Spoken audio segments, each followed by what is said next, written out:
Welcome to the educational program for this month.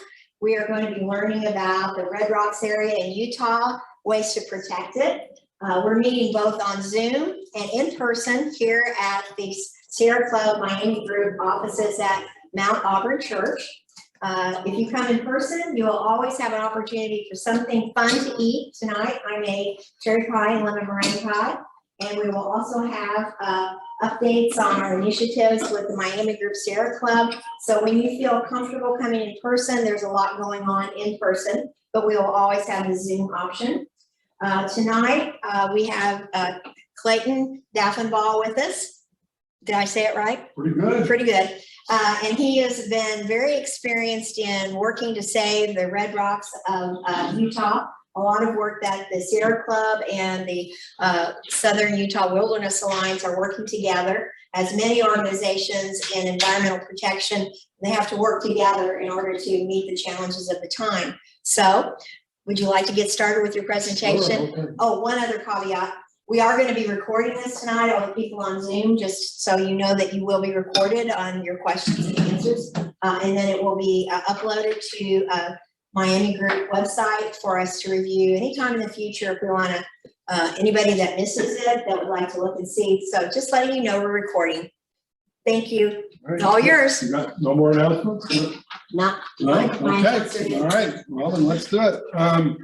Thank you all for having me here this evening. It's great to be back in Cincinnati. I actually lived here about 35 years ago. I lived in Chicago now.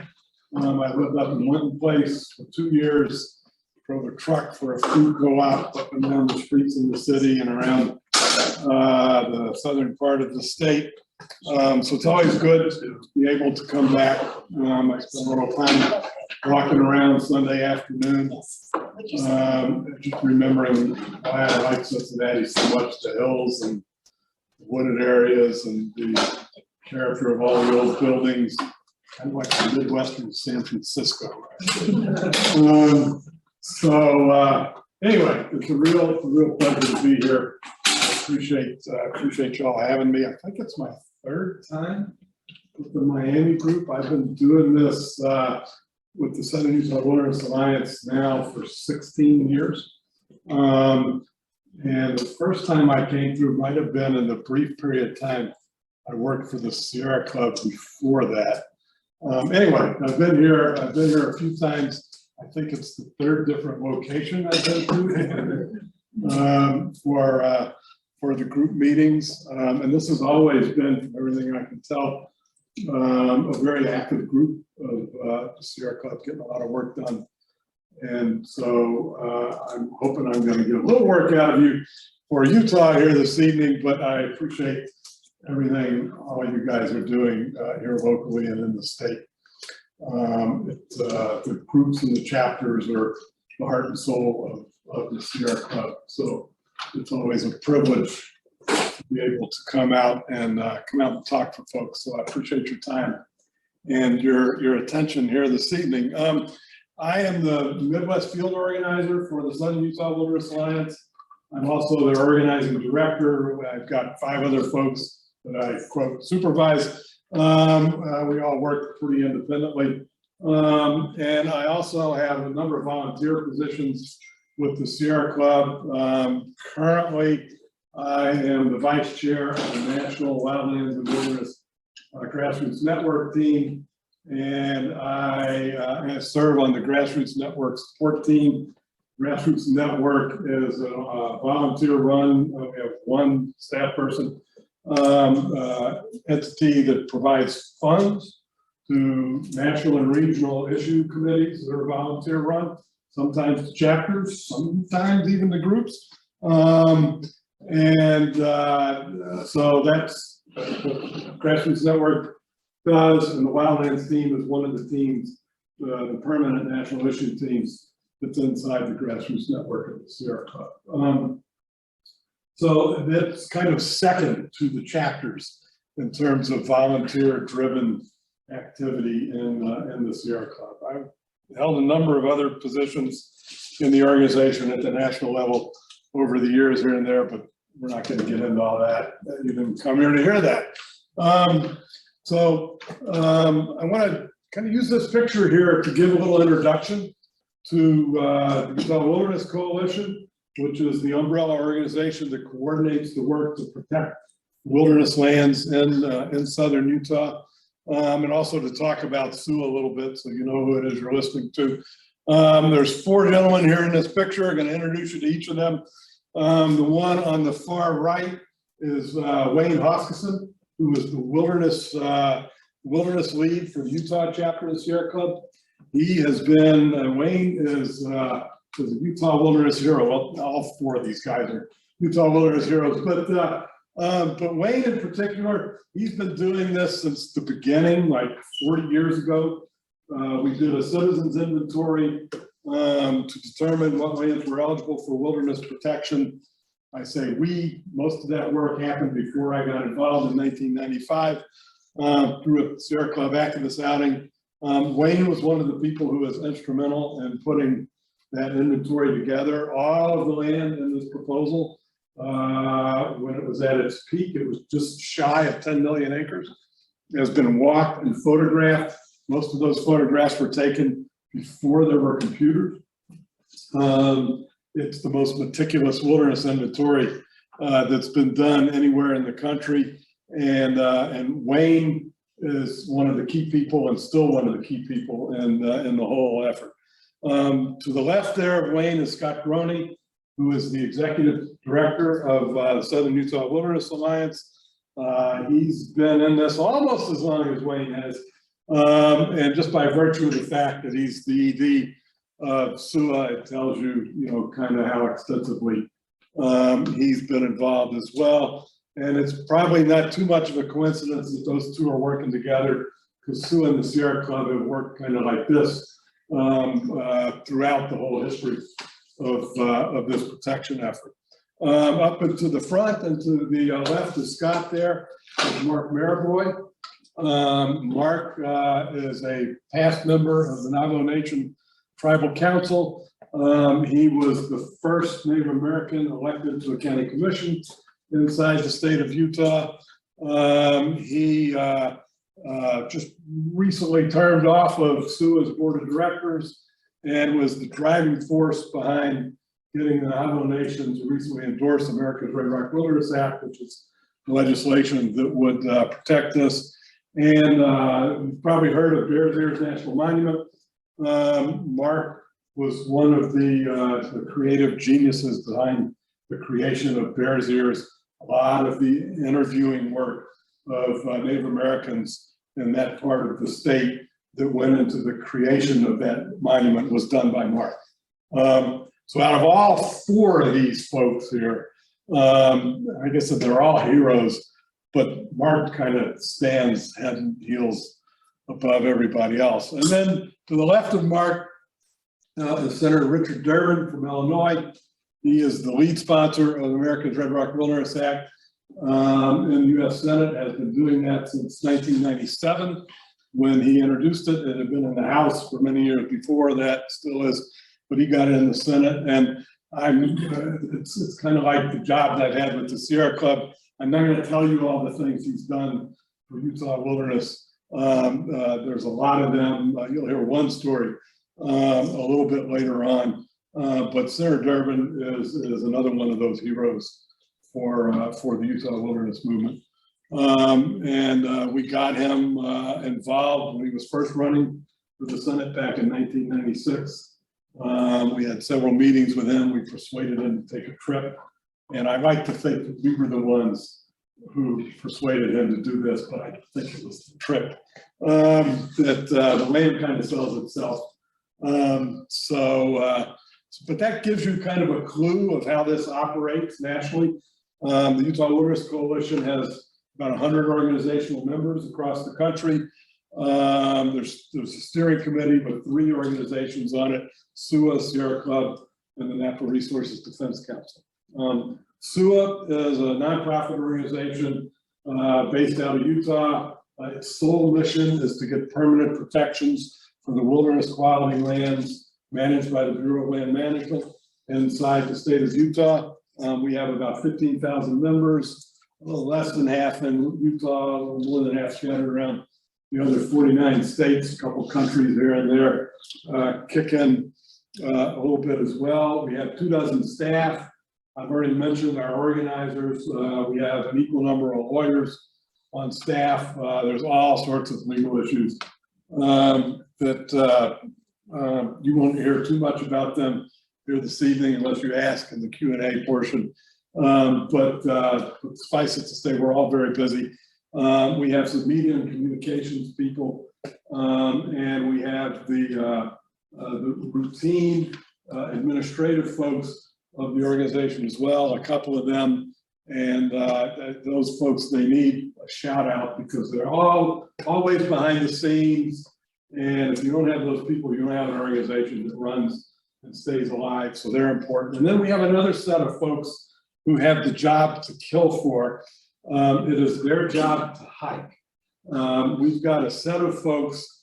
I'm selling a little short. It's actually a pretty tough job, but we have a set of folks. It's their job to maintain that inventory, and they are out on the ground checking on the wilderness proposal to make sure it's still up to date, looking for possible impacts, things that we need to be concerned about, documenting things that the lawyers need that we use in lobbying with Congress and providing the information to come talk to you. And they spend half the year out on the ground, you know, camping in the back of RAV4s and walking around. If you love to be outdoors, that's the job for you, but there's not many open. But anyway, those folks, they truly are the heart and soul of the organization, because that means we know more about what's happening on this land than anybody else, including the Bureau, especially the Bureau of Land Management, the government managing agency for these areas. Our organization is supported. We get 95% of our money from the membership. And so they pay for all of that. Our 4 offices, well, anyway, pay for 3 offices. We got a headquarters in Salt Lake. We got an office in Moab, just outside of Arches Canyonlands National Park, one in Washington, D.C., and we have my attic in Berwyn, Illinois, which is a hop, skip, and a jump outside of Chicago. You're welcome to come visit any of them, even though the attic is closer. I'd go to the headquarters in Salt Lake City first. It's a donated building on the Utah State Historic Registry. It's a pretty cool place. I swear it's haunted. I've slept in there often enough. But anyway, so that's the Utah Wilderness Coalition. We have many heroes. There's 4 of them right there. Okay, let's see if we get, it's not fancy. Okay, so we're going to do it this way. And then we'll try this way. Okay, we have a problem. We can't advance the slides. Whoop, now we got it. Okay, I guess I didn't hit the button hard enough. Maybe you have to get up and stand over here, and that's what make it work. So I'm not gonna spend all night doing this, but I'm gonna get down to brass tacks right away here. I travel around the Midwest looking for support. You're gonna have a few ways tonight where you can help out. This is the first one. You can get on your phone. You can text ARRWA to 52886. You'll have to fill out a little form. It'll take you to a thing where you can email your members of Congress, your 2 senators, and your representative, and ask them to co-sponsor America's Red Rock Wilderness Act. You can do it now while I talk. You can write it down and take it home and do it later. And I'm going to have this up at the end again. When you're dealing with Congress, the more the merrier is the best way to go about things. So you're gonna have a couple other ways to do that here this evening before I'm done, but this is the first one. The opposition from the Utah congressional delegation to this protection effort is quite extreme. We need people around the country, And it's folks like you guys pitching in and helping out that have gotten us where we've, as far as we've gotten, which you'll hear about in a little bit. So I want to say a few things at the beginning about why it is I kind of got involved in this. It is a little weird, this guy from Illinois in Ohio talking about Utah. So it's a bit strange, but this picture kind of explains it. This is one of the 3 natural bridges in Natural Bridges National Monument, which is now surrounded by Bears Ears National Monument. That area is one of my favorite spots. There's a place I have up on the BLM lands outside of the monument where I go. I spent probably 14 nights camping out there. And when you're in southern Utah, on a clear summer, moonless summer night, this is what it looks like. There's a gazillion stars. It is like looking at infinity. It's humbling because, I mean, it's the starkest reminder I can think of from down here on planet Earth of how insignificant we really are in the face of the entire universe and the entire planet. It's also ennobling because we're part of this, and it's pretty spectacular.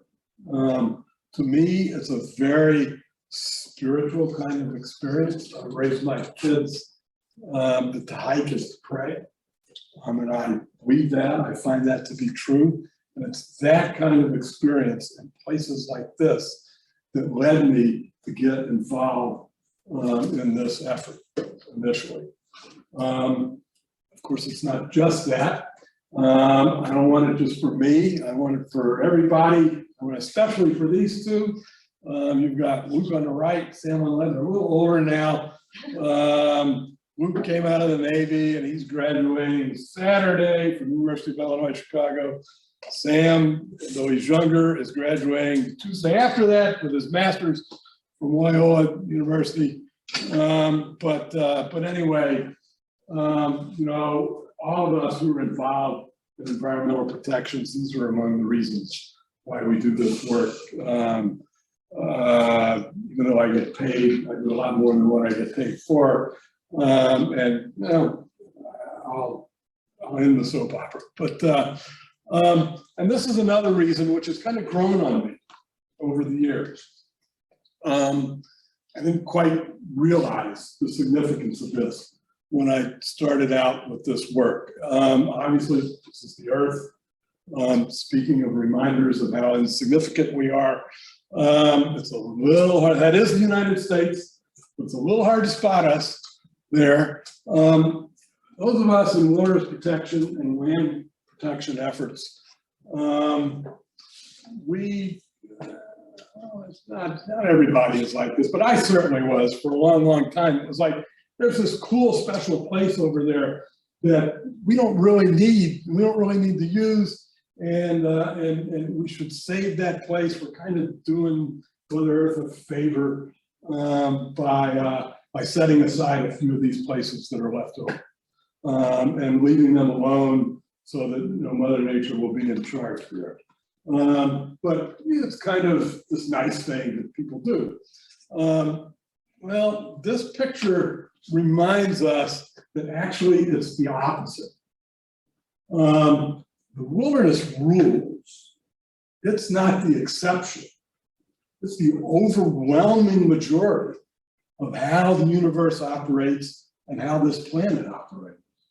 We are the exception. We're not the ones doing the favor. It's the wilderness. It's the one that's doing the favor, letting us here live and thrive and enjoy this place. And if we don't live in a way that is consistent with how the wilderness of the universe and the wilderness that is this planet operates, we're not going to stay. We're not going to be here. We're not going to be healthy. We're not going to be thriving. So when we work to save places like the wilderness in Utah, which is wilderness on a scale of what you normally think of like in Alaska, we're trying to save a special place, yes, but we're also trying to keep a planet healthy enough so that we can continue to thrive and survive on this planet. And that at bottom is really what tonight's talk is about, is how this particular place plays its role in that reality that we all have to live with. And we're exceeding our carrying capacity. There's so many of us, we use so much stuff that it's piling up. My son graduating from Loyola, his master's in microplastics. My Lord, the horror stories that I hear from his research. We all know about climate change. If we're fouling our nest, if we keep going the way we're going, we're in deep trouble. And in fact, this is where we're headed.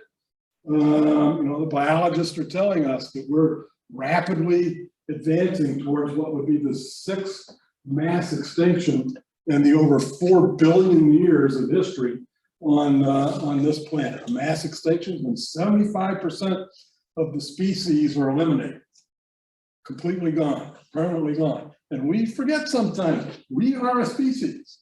And if 3 out of 4 are gone, what are our odds? And the rate of species going extinct is 1,000 times over what they call the background rate, the natural rate of species, that some kind of go and new ones come. And so that's kind of where we're at. And the driving cause of that is 2 things that we're doing: climate change and habitat destruction. So these are 2 threatened species back in Utah's part of the country. It's not a list that we want to put ourselves on, but that's kind of the direction we're heading in here. We keep this up for a few more 100 years, and a couple more 100 years, and we're in trouble. And how do we get ourselves into this particular dilemma? Well, lots of places to start. I've picked this one.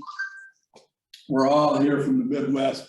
We know what this is. This is the grid system that if you get out on the county roads, I graduated from high school in rural Southern Illinois. I've driven down all these kind of county roads.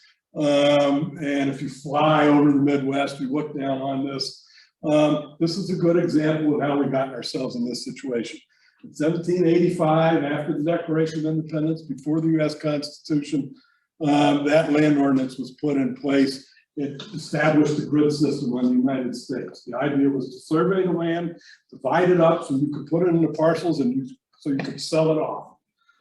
Before we had the income tax, this was a primary source of revenue for the United States government. A couple of problems with that. One was, as it wasn't our land to sell, we stole it. Sometimes we had some kind of work agreements where we got some of it, but we stole it, or we murdered people and moved them off the land so that we could have this land. And so in the course of this whole process was one of genocide and ecocide, because there used to be lots of different plants and animals in this landscape, and they're all gone now. In Illinois, we have 1/100% of the original pre-European settlement prairie in the state that's left. That's ecocide. That's the elimination of the life that lived in these areas before we moved in here. This is what's gotten us in the dilemma that we're in now. This kind of way of treating other people and treating Mother Earth. This is the source of our problem. But there is hope that we have to build on, and it's represented here by this map. You'll see all the places of color that are on this map here. These are the public lands of the United States, the places we all hold in common as the common owners of these lands. And then on the zoom, you probably couldn't see the laser, so these areas in this color here, those are the Native American reservations that we've allowed to still exist. Some rumblings of expansion for some of these areas with the land back movement, but this is the stronghold. This is the place where Mother Nature is still dominant. This is the place from which we can build and expand to begin saving the planet and saving our place on the planet by doing this kind of work. So that is the geography of hope, because we do have roughly 25% of the country to 30%. The public lands are about 30% of the country. Not all of that is in high quality conditions. We won't get into the details of the 30 by 30 program that President Biden's trying to implement here, but this is the place that we can start from, to build from, in order to save our place on the planet. One of the key areas for our work that we have, one of the key tools that we have, is the Wilderness Act that passed in 1964, that enables us to designate places on public lands as wilderness. Only Congress has the authority to designate wilderness. And according to the language in the Wilderness Act, why do we have wilderness? Well, to assure that expanding settlement and growing mechanization does not modify all areas within the United States. That is an indirect, maybe not too indirect, reference to that grid that I showed there a little earlier. So let's save these places before we lose them all. What is a wilderness area? It's a place that, in contrast with those areas where man and his works dominate the landscape, where the earth and its community of life are untrammeled, not uninfluenced, but undominated by man, where man is a visitor who doesn't remain. It's federal land, it's public land, retaining its primeval character, managed to protect those natural conditions. What's prohibited in a wilderness area? There's no commercial enterprise, no permanent roads, no temporary roads, no motor vehicles, no aircraft, no landing of aircraft, no mechanical transport structures, installations. A wilderness area is a place where nature still dominates and people are subordinate. You enter a wilderness area, you do so under your own muscle power. And so that, if we passed America's Red Rock Wilderness Act, all of the lands in that would, in one fell swoop, come under the terms of this law. Is there anybody here, I always ask, I haven't found the person yet, who's ever gotten everything you wanted all at once? We haven't either, but we'll come back to that here in a little bit and explain where we are with America's Red Rock Wilderness Act. But anyway, this is a very important aspect of what we're doing. So what I want to do now is show you a little film. I hope this is all. It's the first time I've ever done a combined in-person Zoom event. So all you out there on Zoom, and I guess here too, I hope this works.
Walk the pretty Juniper Forest at the rim of the canyon, and it's a friendly place where you get over the stunning space and silence and the mountains that are out there on the horizon at 100 miles away. And then all of a sudden you do start to see life. You see lizards skittering off under a rock. You hear a flock of pinyon jays collecting nuts out of those pinyon groves. And a raven flies by, and then with a little luck, a canyon wren, the glissade of a canyon wren's call, the sort of theme song of the canyon country, a musical waterfall that brings you up short, and you just stop and listen. With sculptural forms of slick rock Just the texture, the light, the combination of stone and sky and twisted juniper with an occasional river running through. It's just a landscape that speaks to me. Wilderness helps people remember their humanity and their sense of who they are, a planet that they're floating on in the middle of the universe under the stars. I think the ability to hear yourself in the wilderness is something special that you don't get anywhere else, where if it's not your own thoughts, your own breathing, it's the environment around you. There's a strong sense of stewardship that I feel a lot of Latinx people have about our environment, whether they're in the urban environment or whether they spend time in public lands. It's something that unites all of us. The wilderness is very important to the Navajo people because it represents who they are, their way of life, their education, and their language, and their direct connection to sacred sites, the canyons, the valleys, the mountains. That's all a part of their religion. When they say enough, that's what embodies the entire wilderness concept. There are lots and lots of animals, deers, bears, snakes, spiders. They are the brothers and sisters of mankind. And we speak for them. And in a lot of ways, they take care of the land, Mother Earth, every day. I keep saying the word extraordinary because it's hard to describe this landscape if you haven't seen it, but there's nothing else like it on planet Earth.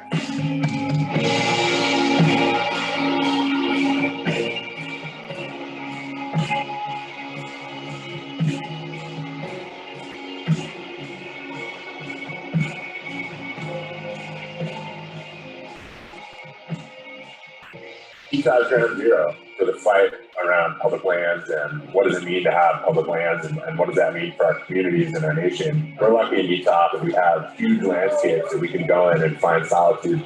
Our public lands here in Utah, if you're from New York City, they're yours. If you're from Boston, they're yours. If you're from Los Angeles, they're yours. If you're from Nephi, Utah, they're yours.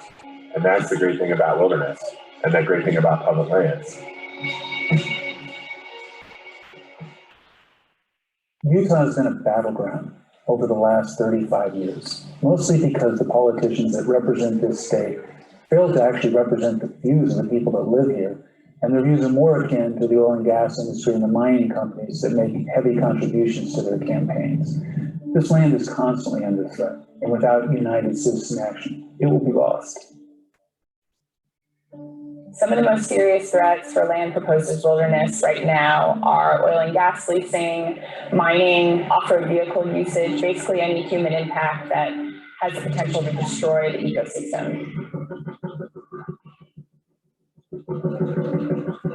Fossil fuel development on Utah's wilderness lands also damages our planetary health by accelerating the devastating impacts of climate change.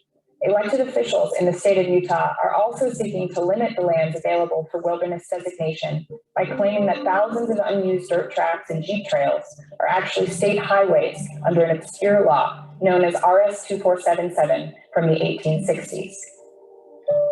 The state of Utah is trying to seize public lands in Utah from the American people, demanding that America's public lands be turned over to state ownership and control. These short-sighted policies place short-term profits over our long-term responsibility to protect our most cherished places, the last places we should sacrifice.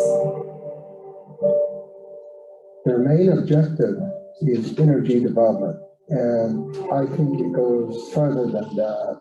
Most of our county commissioners are states' rights activists, and they are in favor of removing any federal government control, and they want the state and the county to control all the policies and all the laws pertaining to mineral extraction.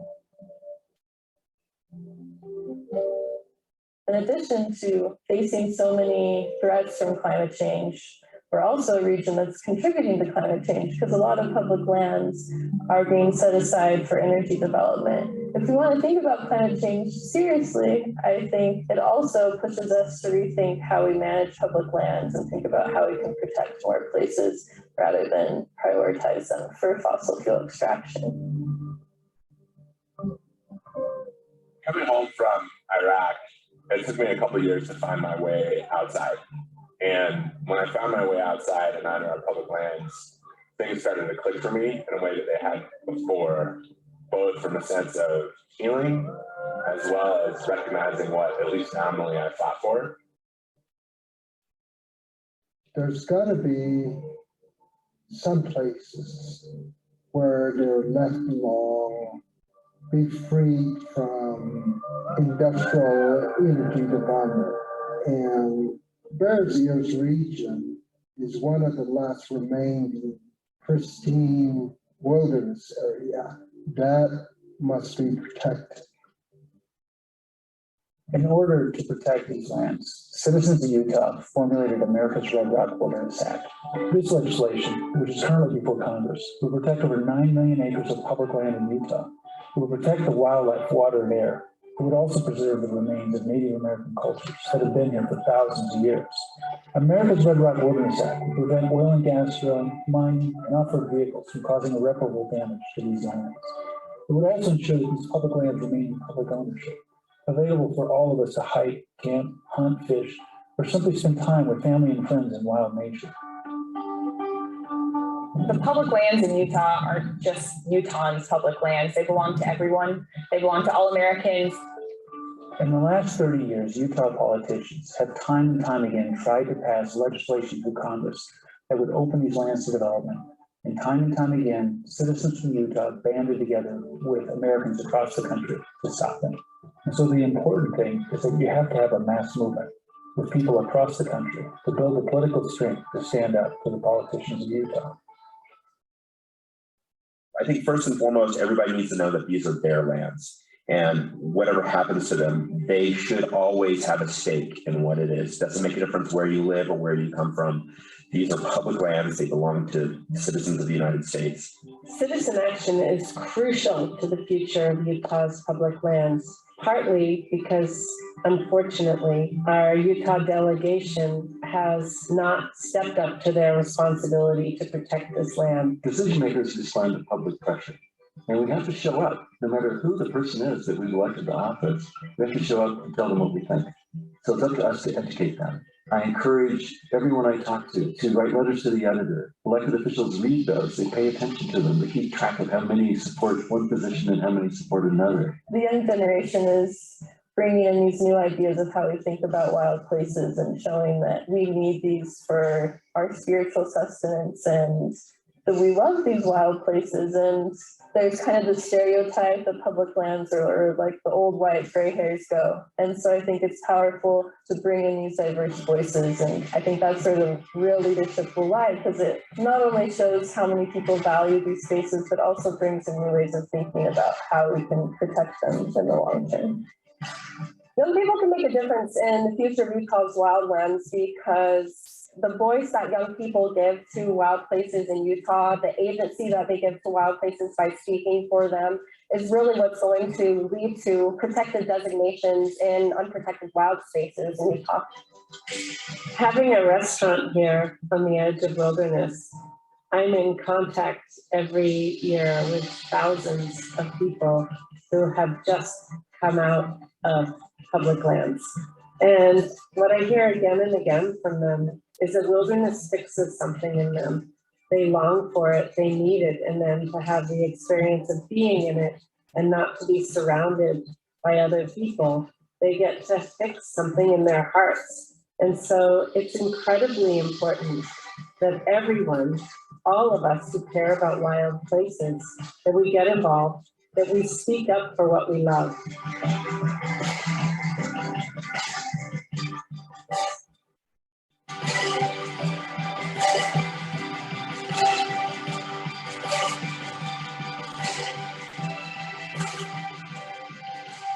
Just came out of the plane, and it reminded me of what they say in Mexico when a baby's born. darlings to give to the light. And that's what it felt like coming out of that cell. I came into the light. It is very important for people of all walks of life to come together and stand up and say enough is enough. This is our home.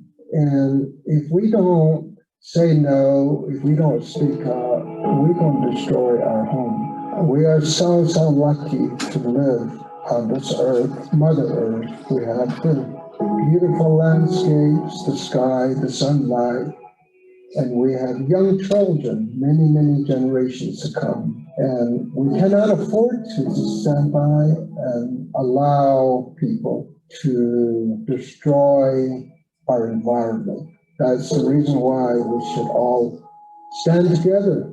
There is no distinction of nationality. We're all the children of Mother Earth, and we must protect her.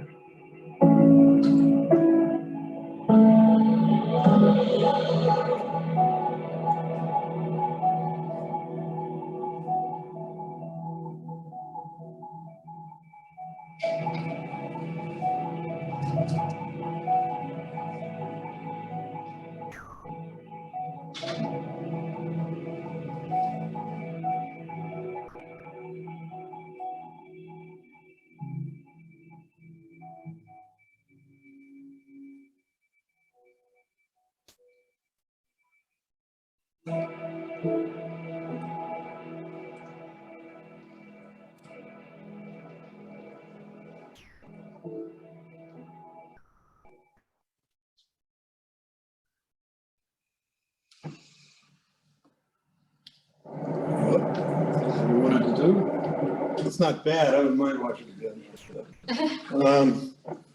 Here we are. Okay, so not a bad film, is it? We got some awards for that.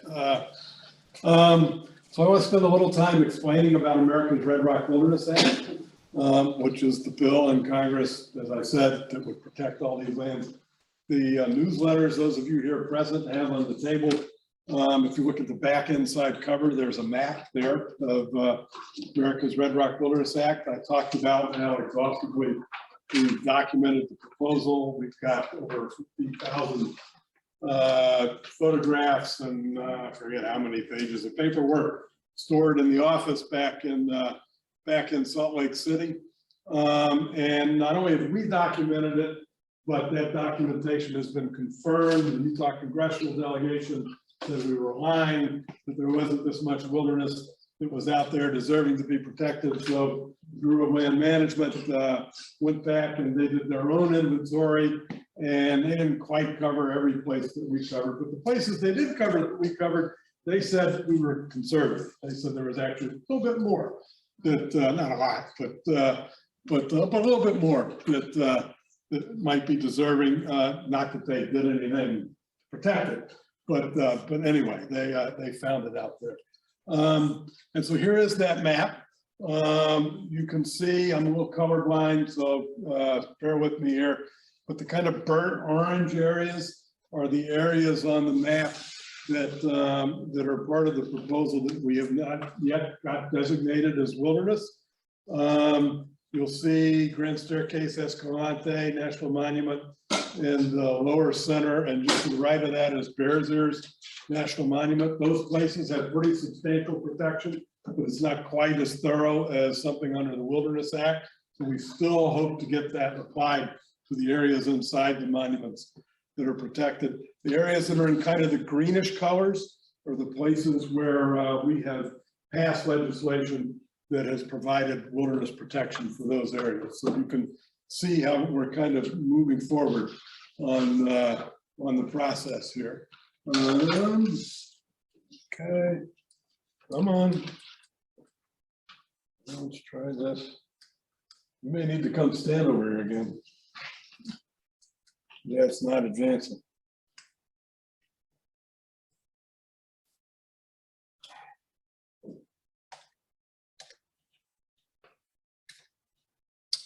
Well, There it goes. Okay, I don't know what's up with that.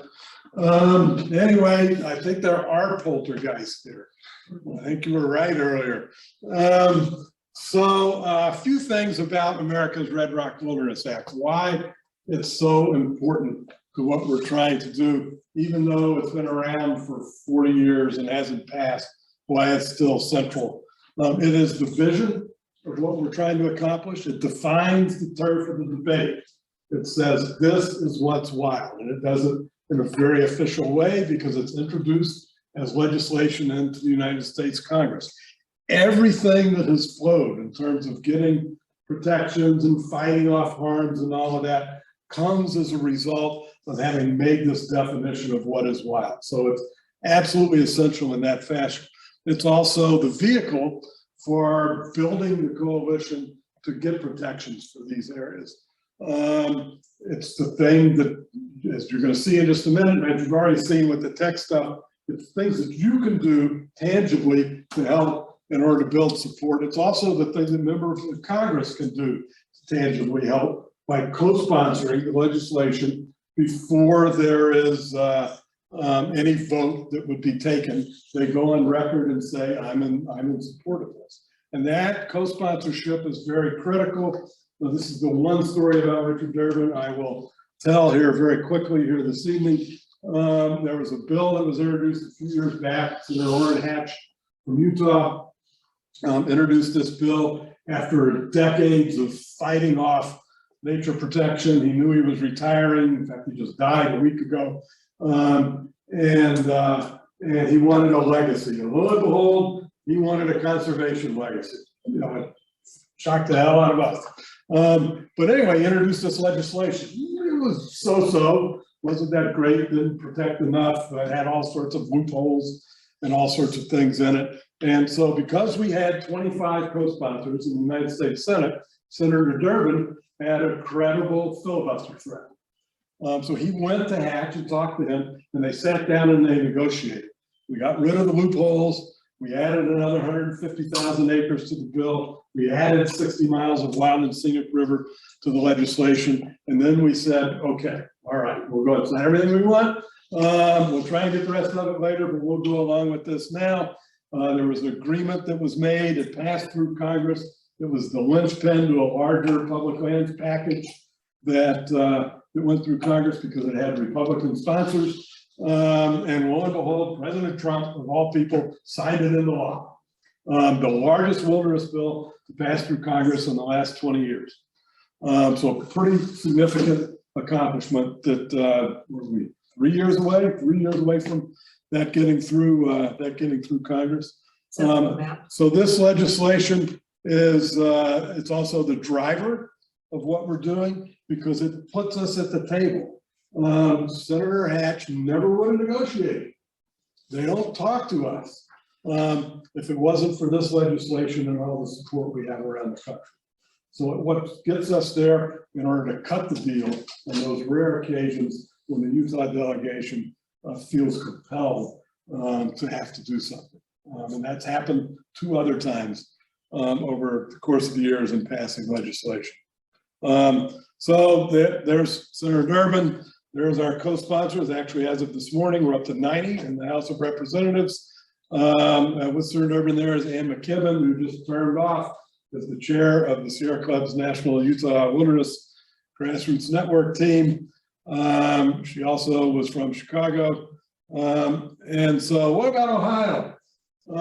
We used to have all these folks, except for Representative Brown, who's pretty new, were co-sponsors of this legislation in Ohio, and none of them are anywhere to be seen right now, which gets to one of the main reasons I'm here in Cincinnati.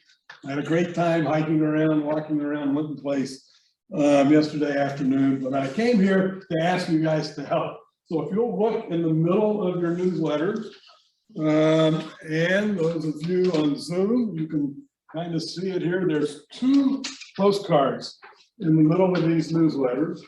I have pens if you need them. Please take one and pass it around. If folks would fill these out, one of them is a postcard to Senator Brown. If we ever get another face-to-face meeting with his office, Everything's on Zoom these days. We will deliver those postcards then. But please fill that out and leave it here, because we'll gather them up and deliver them at the time. And then there's a yellow postcard that has 3 of these 4 questions that are on for the Zoom folks that are here. If you are on Zoom, if you can type into the chat, if you can do any of these things, we're going to be saving the chat so that I can get back in touch with you to follow up with you on that. And that's the purpose of the yellow postcard as well. If there's any of those items there that you can help with, that would be great. One of them is, of course, and it's not on the postcard, but if anybody knows someone in Senator Brown's office and you'd be willing to talk to them, let me know. I'll kind of fill you in on what to say. If you'd be available to participate in a Zoom meeting, when and if we get one with Senator Brown's staff to talk about this, please check that off, and we'll be back in touch when that time arrives. If you know of another organization in the area here that's interested in these kind of programs, let me know. I'm always up for coming back to Cincinnati. Fits into the schedule. But let me know about that. And if you know of another organization, obviously the Sierra Club's already in, that would be interested in joining the Utah Wilderness Coalition, check that off on the yellow card, enter it in the chat. I'll be getting back in touch with you in the coming days about any of those things. So please do those things here this evening. And there's my email address if you want to reach out to me with any questions or comments or thoughts. That's how to get a hold of me. It'll be on the last slide when we get done here in a little while as well. So I want to move right along. I'm going to be running a minute or 2 late. I wanted to get in more particulars about this geography of hope idea. And these are 5 ways that this effort helps to provide solutions for the climate and extinction crisis that we're facing. The first one is the most basic one, keeping coal, oil, and gas in the ground. There's a lot of coal, there's a lot of oil shale and tar sands in Utah. There is more oil in the oil shale and tar sands in the state of Utah and the adjoining areas of Colorado and Wyoming than there is oil under the desert sands in Saudi Arabia. Pretty hard to get out. It's not exactly economical, so hardly anybody has tried to do it, but it's there, and there are people looking into it. But there's also a lot of oil and gas. There's so much of this stuff under the ground underneath America's Red Rock Wilderness Act that if you add it all up, by keeping it there under the ground, it gets us to almost 6% of the carbon budget that the Paris Climate Accords established in order to keep the world, this is worldwide, to 1.5 degrees centigrade. So it's a pretty significant contribution to addressing climate change to keep all this carbon fuel in the ground. There's also a lot of carbon in the plants, in the cryptobiotic soil, in the roots. Gradually it gets turned into rock. That's the caliche that's out there. In fact, they're just now sinking in about this caliche in Utah. They don't know how much carbon is stored in that rock, but it's a lot. If you don't disturb this stuff, well, that carbon stays there. If you start messing with it, carbon starts coming out and starts adding to what's in. So if we protect these places, leave these areas undisturbed, it keeps carbon in the ground in this way too. Also, sequestration. Plants are constantly bringing carbon down out of the atmosphere. This is the other crucial piece that doesn't get talked about so much. We talk about clean energy a lot, which is absolutely essential, but this is the other piece, because this is nature's way, the most time-tested way of actually pulling carbon out of the atmosphere. They call it fossil fuels for a reason. That's because nature took all that carbon down and turned it into those fossil fuels that we're pulling out of the ground and burning and releasing all that carbon into the sky. Around the world, 37% of what we need to get out of the atmosphere can be drawn out through these kind of processes. 37% of what we need to take down to stay below 2 degrees centigrade. 8% of that in semi-desert areas such as the Colorado Plateau.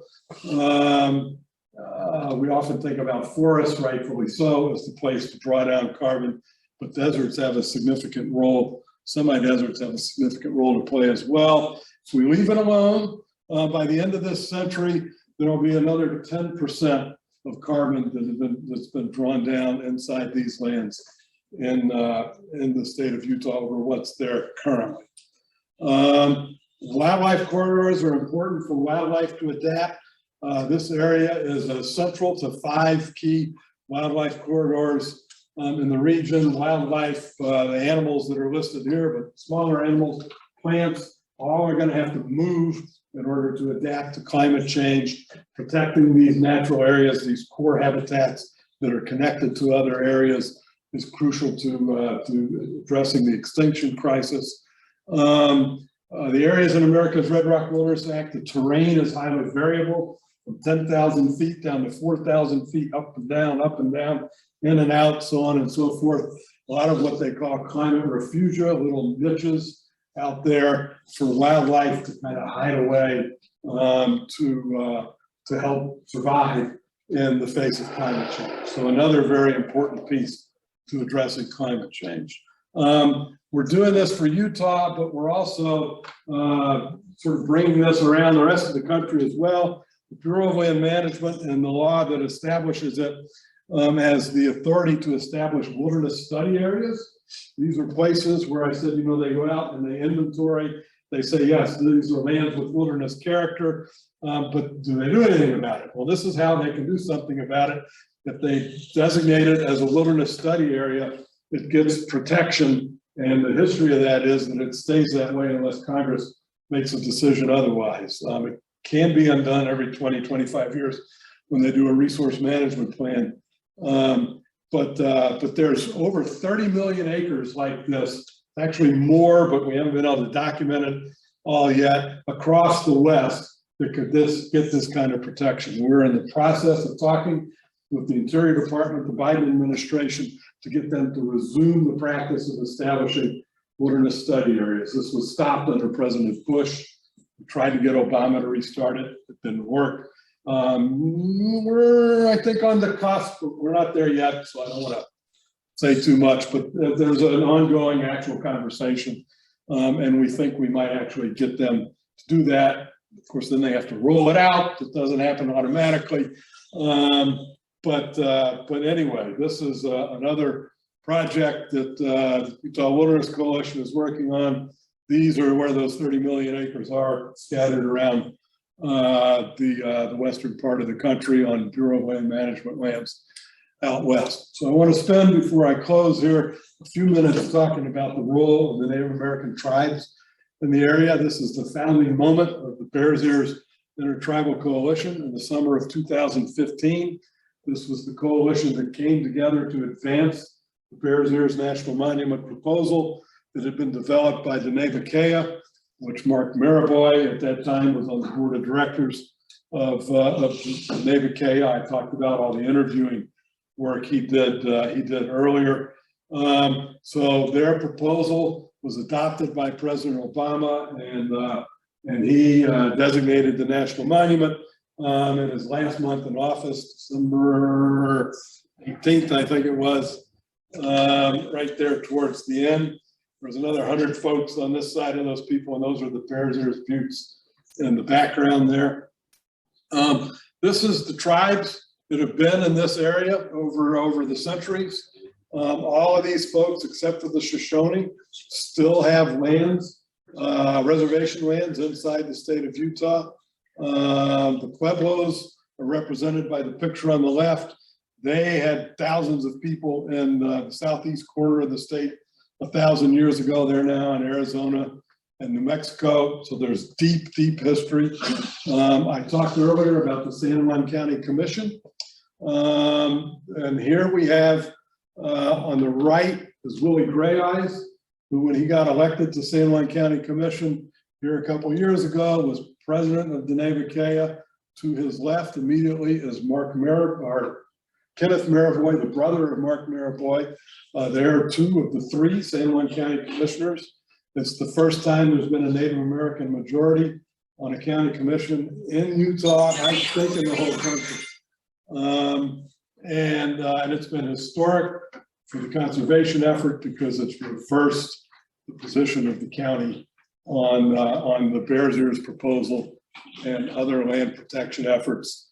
There's other things they're trying to do, but we're running out of time, so I won't get into that. But this is a really historic development, the result of winning a Voting Rights Act lawsuit in San Juan County, a massive subsequent voter registration drive led by the Rural Utah Project, which was founded by SUA, supported by the Sierra Club in conjunction with the Navajo Human Rights Commission. You've got a county with 15,000 people in it. We registered 2,000 new voters. And so we elected these two gentlemen to the San Juan County Commission. And the Navajo Nation has endorsed America's Red Rock Wilderness Act. I'll stop there with that. This is what we've done over the years. We've designated 1 million acres of wilderness. We've got 2.5 million acres of wilderness study areas that we did before President Bush stopped it. There's 1 million acres inside the 2 monuments that are not WSAs. So we've protected 4.5 million acres, roughly half of the proposal. So we're halfway there. This is what that looks like on the map. I'll refrain from explaining all the different colors. The one on the left is before, one on the right is after, so you can see how we're progressing. This is how we do it. Well, you guys are how we do it.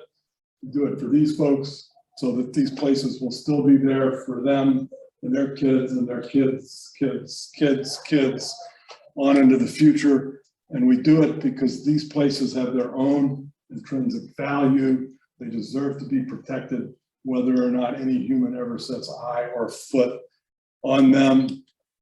And that's the end. So, yeah, I do. So I have a couple.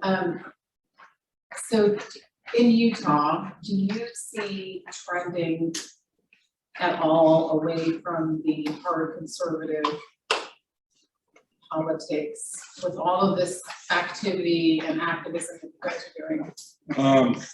The answer to that is yes and no. Do I need to repeat the question? You may want to repeat. So the question is, tell me if I get it right, is do we see any trend away from the hard sort of right-wing politics in Utah that's giving us a little more cause for hope for the political situation in the state?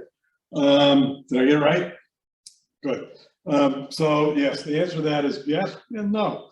It's yes, because there are some places where things are improving a little bit. The case about San Juan County that I mentioned here earlier, that was like the furthest right wing you could probably get for a county commission. County Commissioner Phil Lyman had led an illegal drive up a closed road in a place with sensitive cultural Native American resources as a protest. He was a county commissioner during, without getting into the details of what it was, but it was a pre-Bears Ears sort of public hearing. There were Native Americans there present arguing for more of a conservation provision. And Phil Lyman told them that they didn't have a right to have a say because they had lost the war. So you kind of get an idea of what that was like. So to have now a Native American majority on that county commission is a cause for hope.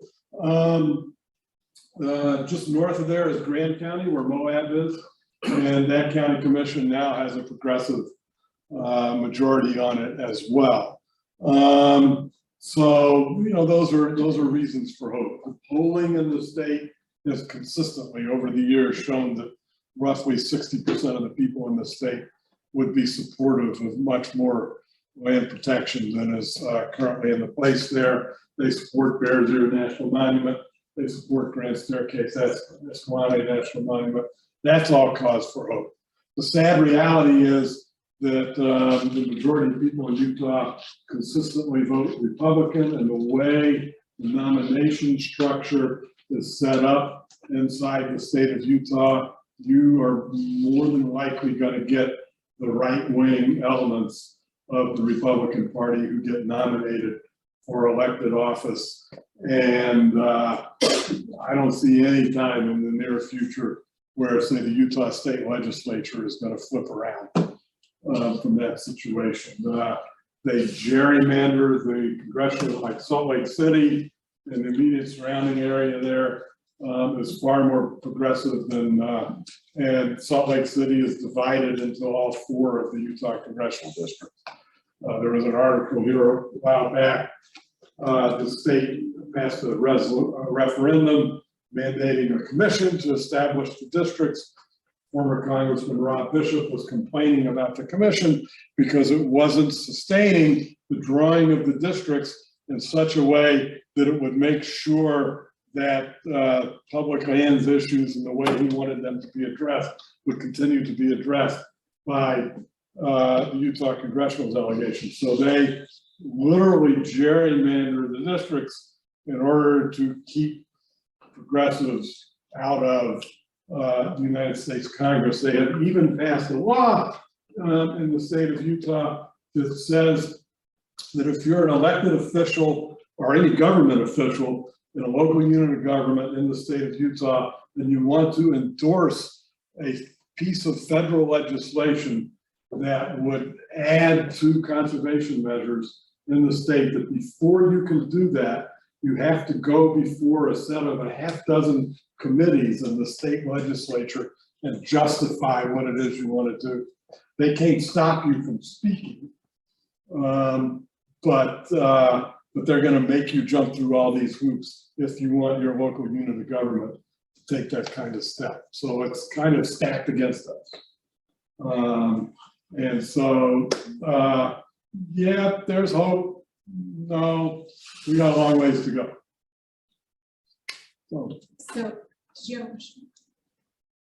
So that leads to my second question, actually. So the place that was successful, San Juan County? San Juan County, so you, I think, I was trying to remember, you said that you did a voter registration drive. Right, the Rural Utah Project and the Navajo Human Rights Commission.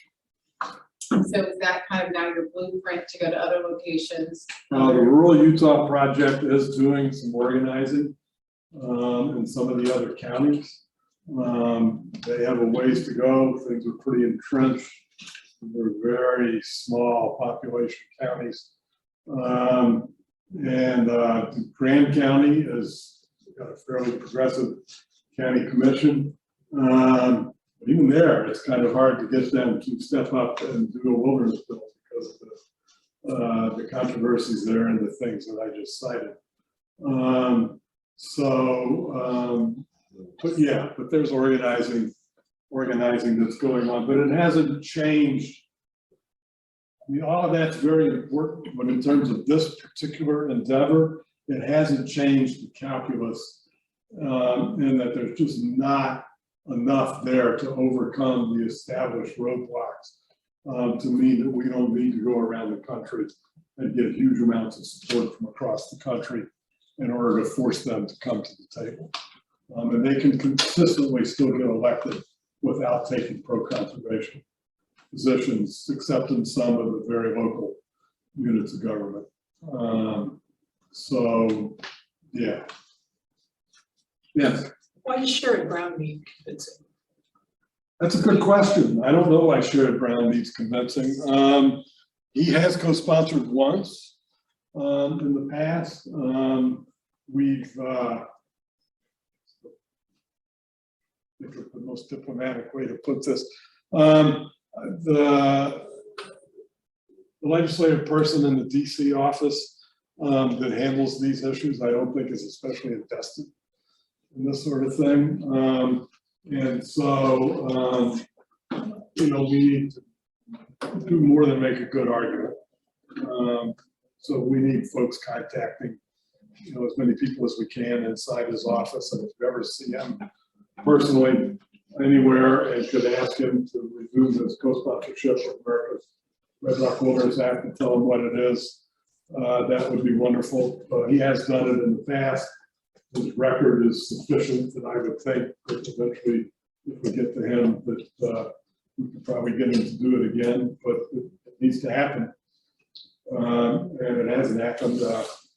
Tim Ryan, who may be another senator here, he was a fairly regular co-sponsor in this congressional district since he's been running for office, statewide office. He hasn't renewed that co-sponsorship, but that's another one. He has been directly asked and even said he would do it, but hasn't. We've kind of lost our grassroots base and representative captures districts. So I think that's what happened there. And I don't know about Representative Beatty. She co-sponsored and hasn't renewed, and that's another office that said they would, and hasn't. So that may be a job for Jack. I don't know. Jack is what, vice president, chair, or whatever. Yeah, vice president. Sierra Student Coalition at Ohio State. From the area here. So. Sorry, you're the vice president or what? The Ohio State Students. Oh. Sierra Club has Sierra Student Coalition.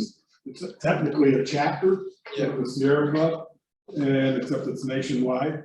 And there's universities, rough equivalent of groups across the country in the Sierra Student Coalition. And the one at Ohio State has been very active for quite a long period of time and actually very helpful in this effort.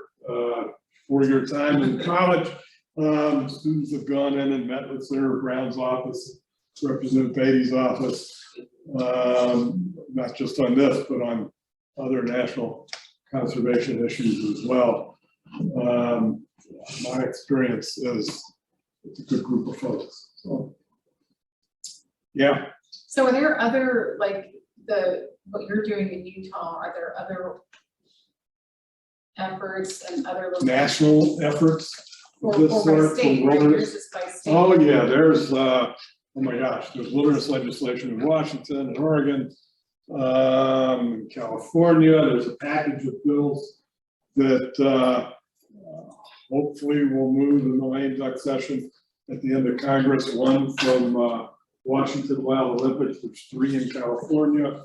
Guess Ohio doesn't have that. 2 in Colorado that are in that. So there's 6 wilderness bills that are in there. Ohio does have some wilderness eligible land in the Wayne National Forest. Maybe that's what you were going to talk about. Well, I was going to ask if Ohio. There is some land, but there's not, to my knowledge, any organized interest in the state to try and get that designated. You would need a member of Congress. You need to document it and have a member of Congress who would introduce it into Congress. My understanding, though I have no direct knowledge, is that the Wayne National Forest administrators are not especially interested in having their hands tied with a wilderness designation over the lands, but it's not a lot. I think it's around 5,000 acres of land, but there is land out there that's eligible for wilderness protection here in Ohio. I think there is a wilderness designation in one of the places in the islands in Lake Erie, but otherwise I don't think Ohio has any. It has to be federal public land. So even in Illinois, we've done a little more than that. We got 20,000 acres. So there's a proposal up in UP in Michigan that's coming together that would be about just shy of 30,000 acres of new wilderness up there. Michigan has 12 wilderness areas. Yeah. So we have national parks that people love. They're massively overwhelmed. Mm-hmm. There are these wildernesses that nobody can get in, basically, unless you want to backpack your family into the wilderness. So there's sort of a problem there, it seems to me. How's that? I just said what it is. Why? These areas are not accessible to 90% of the American people. They are accessible if you can walk in or take your wheelchair in. If you drive in, the thing that most fragments a natural habitat, a natural landscape is roads and motor vehicles. Well, it depends on how you regulate it. who's allowed to use them. No, it's the existence of the road. It is the thing that is the most fragmenting of a natural habitat, which is, other than just obliterating the whole place, is the single biggest threat to the natural species that live there. It is the roads that are the biggest problem. Soon to be surpassed by climate change and carbon. And that's why it's so critical to keep the roads out of those places. We don't protect them for people. We protect them for the natural habitat.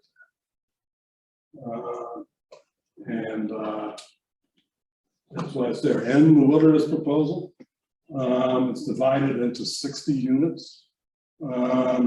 Most of the places, the majority of the places in the wilderness proposal are within 4 miles of a dirt road. So there's already lots of roads that are out there. And so from that perspective, they're pretty open. There are places where you have to hike to get to certain places, 20 or 30 miles to get back in there. The overwhelming majority of it, that isn't the case.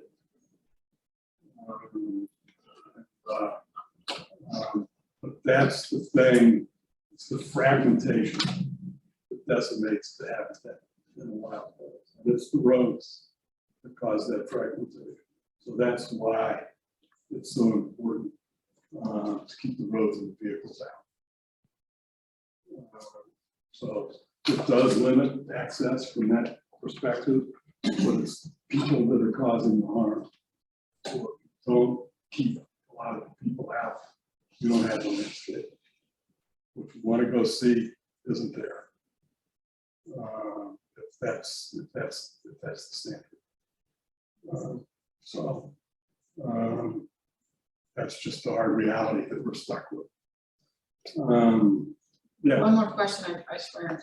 So with these protected wilderness areas abutting the national parks and other areas, is there studies or research behind how those areas that are sort of untouched and pristine are feeding and supporting, the natural ecosystems of the national parks? You know what I'm saying? Like, because they are untouched, then animals and flowers and trees. And birds. There's a whole this climate stuff I talked about in here. We've got 2 studies that back that up. The one about sequestration and keeping the fuels in the ground, and the nearly 6% of the climate budget is a peer-reviewed study. The other one isn't peer-reviewed, but it focuses on the connectivity, the kind of things that you're talking about. They're on our website, or I can send them to folks. They're each about 30 pages long. So yeah, that's available. I'm just thinking that's kind of another reason to keep those there, is because they provide the sort of. Well, that's true. And the parks do that as well, because the parks are actually pretty protected. They do get overwhelmed like Zion, like we were talking about before. But one of the wilderness bills that passed, the area outside of the valley there designated a lot of wilderness in Zion too. So the parks, they have the entry places that go in there, and most of the rest of them are by and large wilderness character from that point of view. Sorry if I seem harsh.